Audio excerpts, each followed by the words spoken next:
नको. इथं महेश बरोबर आहे. भसी म्हणताय एकदम बरोबर ताई. हो हो हो. चोराच्या मनात चांदणं. वेल डन. तन्वी दीपालीला म्हणत होती, ताई तू ऐकतच नाही. आता एवढं तर ऐकून घेतलं.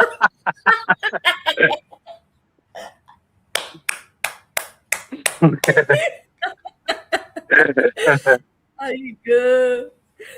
म्हणजे तिला काय म्हणायचं होतं की बाबा झालं गेलं जाऊ दे, आता बाबा बोलू नको. हिला ते म्हणजे तिला इनडायरेक्टली बोलायचं. पण ती दीपाली त्याचं कसं झालं नाही ना, दीपाली त्याचं कसं आहे माहितीये का, आपण बघितलंय ती एक टार्गेट म्हणजे एकच टार्गेट ठेवते ती.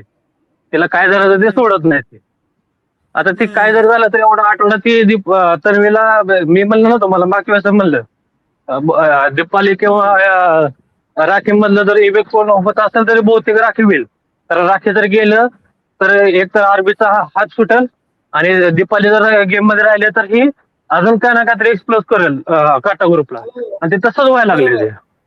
हम्म. म्हणजे आणि ते मला वाटतं टोळी बहुतेक ते नाही नाही, टोळी फोडल्यामुळे काहीच मजा नाही आली, पण काटा जर फोडला असता ना, ते हजार काय किती काय लाखोत गेलं असतं हो तुमचे व्ह्यूज. Big boss. हो तेच ना. तुम्ही म्हणजे एवढी अख्खी टोळी फोडून तुम्ही एवढं व्ह्यूज आणलेत. तुम्ही एक जर सदस्य फोडला असतं ना तर ते हजाराचे लाखो झाले असते ते.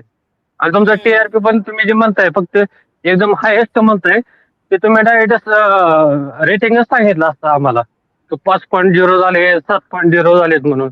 आणि ते आम्हाला ऐकायला बरोबर. पण म्हणजे चांगलं वाटलं असतं की बाबा आपण ज्या शोचं एवढं म्हणजे आपण टाइम देतोय, सगळं एक्सप्लेन करतोय, तो एक शो कुठेतरी एवढा म्हणजे हाय गेलाय.